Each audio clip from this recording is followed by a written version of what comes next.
Cinema താരങ്ങളുടെ സംഘടനയായ അമ്മയുടെ തലപ്പത്തേക്ക് നടൻ സിദ്ദിഖ് വരും.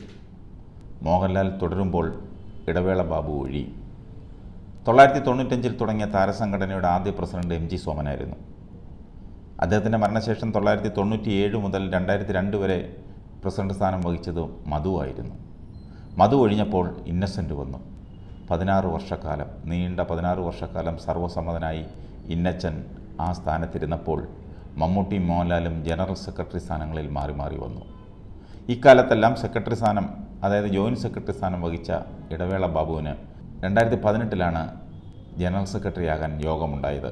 നീണ്ട 6 വർഷങ്ങൾക്ക് ശേഷം ബാബു ഇപ്പോൾ ആ സ്ഥാനം ഒഴിയുകയാണ്. മോഹൻലാൽ അടക്കം നല്ല തിരക്കുള്ള ഭാരവാഹികളുടെ അഭാവത്തിൽ സംഘടനാ ചുമതലകൾ വഹിച്ചു പോന്ന ബാബുവിൻ്റെ പെട്ടെന്നുള്ള തീരുമാനത്തിൻ്റെ യഥാർത്ഥ കാരണം ആർക്കും അറിയില്ല.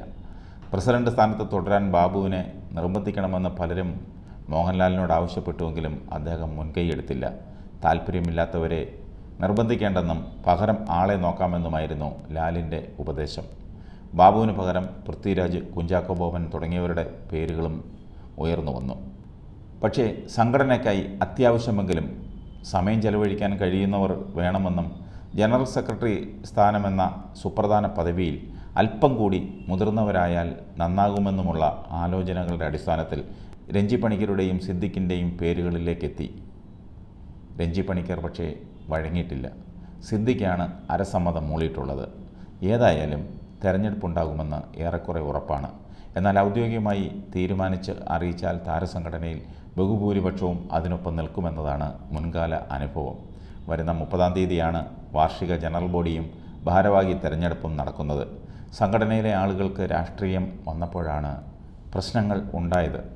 മുമ്പ് ആർക്കും രാഷ്ട്രീയമില്ലായിരുന്നു. ഇപ്പോൾ എല്ലാവർക്കും വിവിധ രാഷ്ട്രീയ പാർട്ടികളിൽ സ്വാധീനം വന്നു. അത് പൊതുജനങ്ങൾക്ക് അറിയുകയും ചെയ്യാം. ആ തോന്നലാണ് അമ്മയ്ക്കുണ്ടായ ഏറ്റവും വലിയ അപകടം. അന്നു മുതൽ വിമർശനങ്ങൾക്ക് ശക്തി കൂടി.